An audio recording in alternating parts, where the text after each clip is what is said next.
प्रिय विद्यार्थियों, स्वागत है आपका हमारे YouTube चैनल RSVD परिवर्तन क्लासेस में।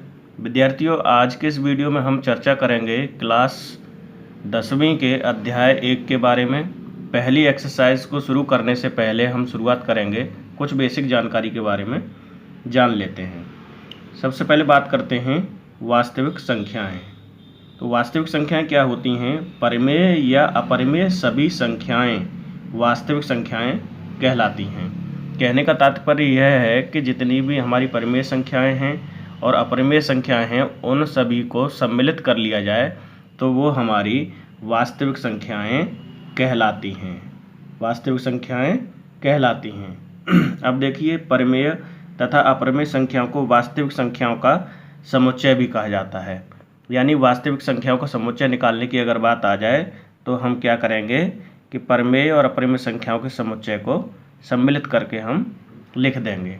तो इसे जो है हम, अब जैसे रियल नंबर, हम इंग्लिश में जो है वास्तविक संख्याओं को रियल नंबर बोलते हैं, तो इसे हम आर से प्रदर्शित करते हैं। अब जैसे आर इक्वल, ये हमने एक समुच्चय के रूप में लिया हुआ है। इसमें देखिए, ऋण संख्या धन पूर्णांक भी हैं, परिमेय संख्याएँ भी हैं और अपरिमेय संख्याओं को भी सम्मिलित किया गया है। इसको विशेष तरीके से और समझने के लिए एक ग्राफ के जरिए हम समझ सकते हैं। जैसे कि हम वास्तविक संख्याओं की बात करें, वास्तविक संख्याएं ये कर लीजिए। तो वास्तविक संख्याएं, इसमें क्या क्या आ जाएगा? जैसे वास्तविक संख्याओं में हमने ये लिया हुआ है, ये पूरी संख्याएं वास्तविक संख्याओं में ली हुई हैं। तो वास्तविक संख्याओं में क्या क्या सम्मिलित करने की बात आ रही है कि परिमेय संख्या हैं, परिमेय संख्याएं और अपरिमेय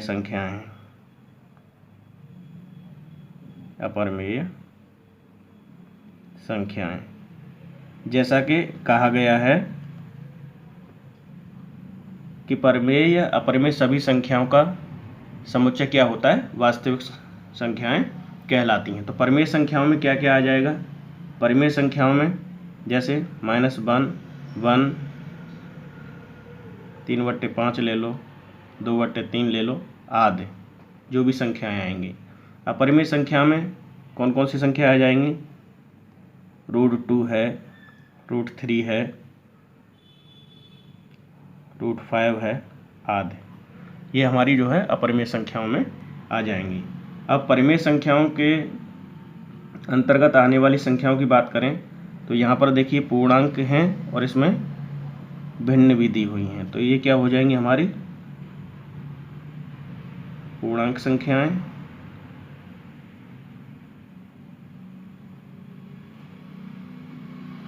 संख्याएं और ये भिन्न संख्याएं। अब इसमें से हम पूर्णांकों को अलग कर लिया जाए तो क्या हो जाएगा? -1, 2 ... आगे भी। और ये हमारी क्या हो जाएंगी? 3/5, 2/3, 1/4। ये हमारी क्या हो जाएंगी? भिन्न संख्याएं। तो इस तरह से हम जो है आगे और समझें। इसमें पूर्णांकों की हम बात करें, पूर्णांक संख्याओं की हम बात करें तो पूर्णांक संख्याओं को हम 3 जगह विभाजित कर सकते हैं। धन पूर्णांक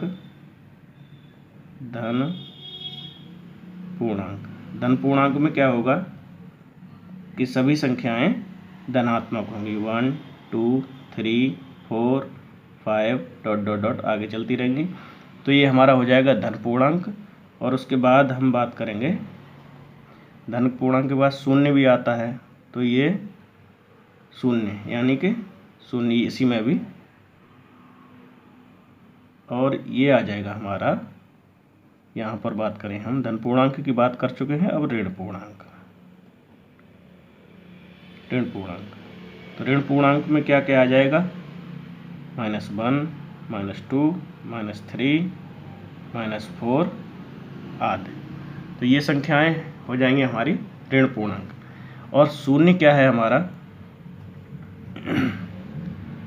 शून्य न तो धन पूर्णांक है, न तो धन पूर्णांक है और न ऋण पूर्णांक है। तो कुल मिला के आप जो है वास्तविक संख्याओं का जो कंसेप्ट है वो आपको क्लियर हो गया होगा। यानी कि वास्तविक संख्याएं वे संख्याएं होती हैं जिनमें परिमेय संख्याएं और अपरिमेय संख्याओं को सम्मिलित कर लिया जाता है। यानी ऐसे कह सकते हैं कि परिमेय और अपरिमेय संख्याओं का समुच्चय ही वास्तविक संख्याएं कहलाती हैं। अब बात करते हैं आगे। प्रिय विद्यार्थियों, अब जानते हैं यूक्लिड विभाजन प्रमेयिका क्या होती है। यदि a व b दो धन पूर्णांक हैं तथा q और r उनके क्रमशः भागफल एवं शेषफल हैं, तब a इक्वल यहाँ भाज्य मान लिया, b इक्वल भाजक, q इक्वल भागफल और r इक्वल शेषफल हमने मान लिया है। पिछली कक्षाओं में हमने पढ़ा था भाज्य बराबर भाजक गुणा भागफल प्लस शेषफल। इस संबंध की सहायता से हम पिछली कक्षाओं में भी प्रश्नों को हल कर चुके हैं। भाज्य, भाजक, भागफल और शेषफल में जो संबंध होता है वही हमारा यूक्लिड विभाजन प्रमेयिका कहलाती है। यूक्लिड विभाजन प्रमेयिका के बारे में एक रोचक तथ्य और जान लेते हैं। इस प्रमेयिका इसका सर्वप्रथम उल्लेख यूक्लिड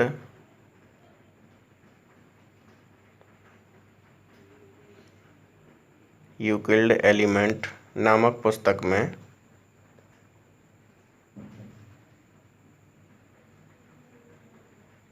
हुआ था। वैसे इस आधार पर हम पहले भी बहुत सारे भाग के प्रश्नों को हल पिछली कक्षाओं में कर चुके हैं। आइए अब जान लेते हैं इसी पर आधारित कुछ प्रश्नों के बारे में। प्रिय विद्यार्थियों, अब हम यूक्लिड विभाजन प्रमेयिका को कुछ उदाहरणों की सहायता से समझेंगे। जैसे संख्या 98 को 5 से विभाजित कीजिए एवं शेषफल और भागफल ज्ञात कीजिए। तो इसको हम 18 भागित 5 लिख सकते हैं और इसको कैसे करेंगे ये देख लीजिए।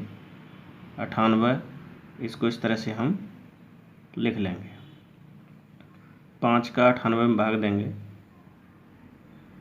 तो ये 4 और 5 नियम हो जाएगा 45, घटाएंगे तो ये हमारा बचेगा 3।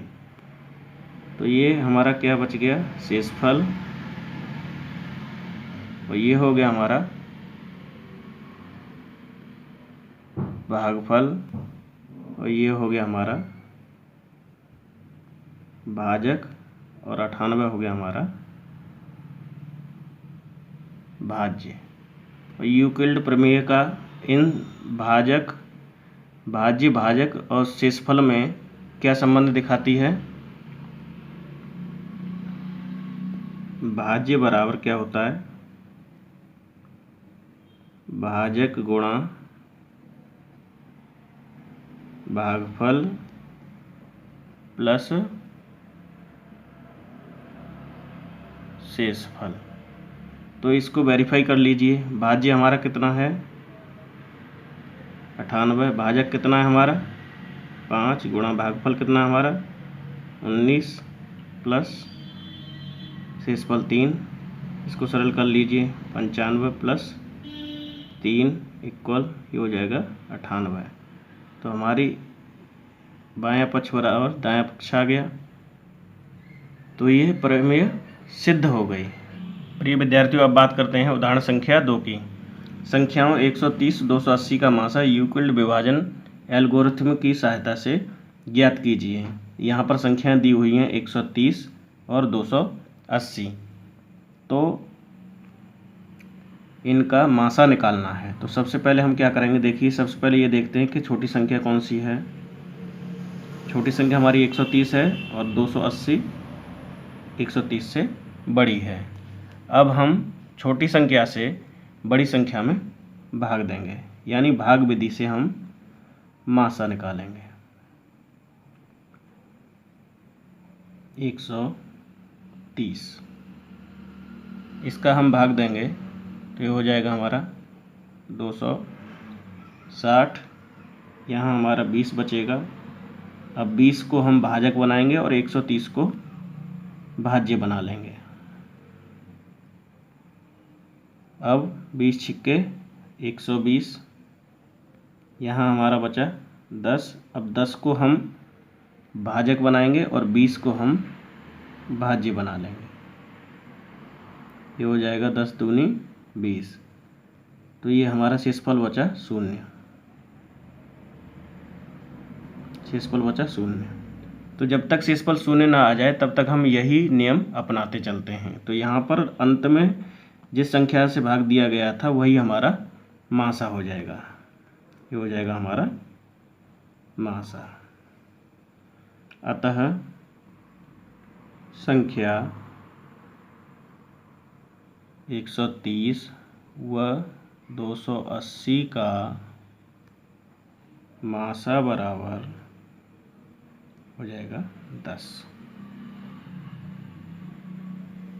इसको भागफल विधि भी कहते हैं और इसको यूक्लिड विभाजन एल्गोरिथम भी कहते हैं। तो इस तरह से हम जो है दो संख्याओं का मासा निकाल सकते हैं। अब बात करते हैं प्रश्न संख्या 3 की। 180, 252, 324 का HCF यानी कि मासा यूक्लिड विभाजन परिमेयिका की सहायता से ज्ञात कीजिए। तो यहाँ पर देखिए, सबसे पहले बात करते हैं कि सबसे छोटी संख्या क्या है। 180 252 से छोटी है तथा 180 324 से भी छोटी है। तो भागफल विधि से हम मासा यहाँ पर निकाल रहे हैं, यानी कि यूक्लिड विभाजन परिमेयिका की सहायता से। तो वही मेथड 252 180 एक बार भाग जाएगा 2 और ये 7 बचेंगे यहाँ पर। अब क्या करेंगे, इसको हम फिर भाजक बना लेंगे और इसको हम भाज्य बना लेंगे। अब इसमें भाग दीजिए 2 बार।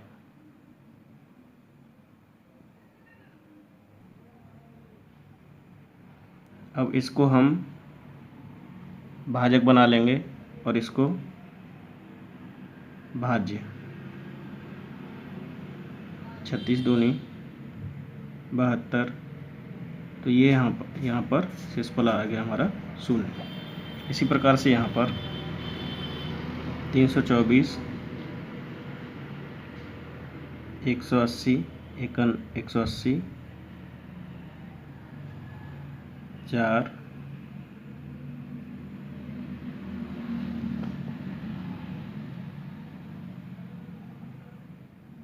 और ये हमारा बचेगा 144। अब 144 को भाजक बना देंगे और ये जो भाज्य था इसको हम हमने भाज्य बना लिया। अब 144 144 6 और ये 3। अब 36 का भाग अब देंगे हम 144 में, तो ये कितने टाइम चला जाएगा, 4 बार। 144 शेषफल हमारा 0 0 आ गया। तो यहाँ पर भी 36 से अंतिम जब हमने भाग दिया था शेषफल 0 आया था, और यहाँ पर भी 36 से। तो यहाँ पर क्या कॉमन आ गया हमारा, 36। तो जो कॉमन गुणनखंड होता है वही हमारा मासा होता है। तो इसलिए 180 252 324 का मासा अर्थात HCF बराबर क्या हो जाएगा, 36 हो जाएगा। इस तरह से हम निकाल सकते हैं। इसी तरह से 3 संख्याएं दी हैं, 3 से ज़्यादा भी संख्या दी होंगी तो यही नियम हम अपनाएंगे। प्रिय विद्यार्थियों, अब बात करते हैं एक्सरसाइज A के प्रश्नों की। प्रश्न संख्या 1 से 6 तक सभी प्रश्न एक प्रकार से ही हल होंगे। इसमें मैं दूसरे प्रश्न को आपको बता देता हूँ। यूक्लिड एल्गोरिथम के प्रयोग से 240, 228 का HCF ज्ञात कीजिए। यहाँ पर 228, 240 दो संख्याएं दी हुई हैं और 228 240 से छोटी है, तो अब छोटी संख्या से बड़ी संख्या में हम भाग देंगे। 228 का भाग 240 में दिया तो एक बार गया, अब यहाँ पर हम इसे घटा लेंगे तो ये हमारा बचेगा 12। अब क्या करेंगे, जो शेषफल हमारा बचा है इसको हम भाजक बना लेंगे और ये जो भाजक था उसको हम भाज्य बना लेंगे 228। तो यहाँ पर हम 12 का भाग 228 में देंगे तो ये जाएगा 19 बार 228। तो ये हमारा शेषफल हो जाएगा यहाँ पर 0। शेषफल 0 लाने के लिए अंत में जिस संख्या से हमने भाग दिया था वही हमारा मासा होता है। तो यहाँ पर ये हो गया हमारा मासा। यहाँ लिख सकते हैं अतः संख्या 228 व 240 का मासा बराबर 12 हो जाएगा हमारा आंसर। अब बात करते हैं प्रश्न संख्या 6 की। यूक्लिड विभाजन एल्गोरिथम की सहायता से 90 और 44 का मासा ज्ञात कीजिए। तो यहाँ पर सबसे पहले क्या देखना है कि छोटी संख्या कौन सी है। 90 छोटी है 144 से, तो 90 का भाग 144 में देंगे, यानी भागफल विधि से हम मासा निकालेंगे। 144 90 90 1 90, क्या बचा 4 54। तो इसको हम क्या बना लेंगे, भाजक बना लेंगे और इस 90 को हम फिर क्या बनाएंगे, भाज्य। अब देखिए भाग दे के दी एक बार 6, ये बचा। अब फिर से वही प्रक्रिया अपनाएंगे। 54 इसको यहाँ ले आए, 36 एकन 36, ये 18 बचे। फिर इसको हम भाजक बनाएंगे और ये 36 को भाज्य बना लेंगे। 18 दूनी 36, यानी शेषफल आ गया हमारा 0। तो अंत में जिस संख्या से हमने भाग दिया था वो क्या है, हमारा 18 है। तो ये क्या हो जाएगा, हमारा मासा। तो यहाँ लिख सकते हैं अतः 90 व 144 का मासा यानी HCF बराबर कितना आ जाएगा, 18। यही हमारा आंसर हो जाएगा। तो इस तरह से हम यूक्लिड विभाजन एल्गोरिथम की सहायता से 2 या 2 से अधिक संख्याओं का मासा निकाल सकते हैं। प्रश्नावली में दिए गए उदाहरण और 1 से लेकर 6 तक के प्रश्नों को हल करके आप स्वयं देखिएगा। आगे के प्रश्नों के हल हम अगली वीडियो में आपको उपलब्ध कराएंगे।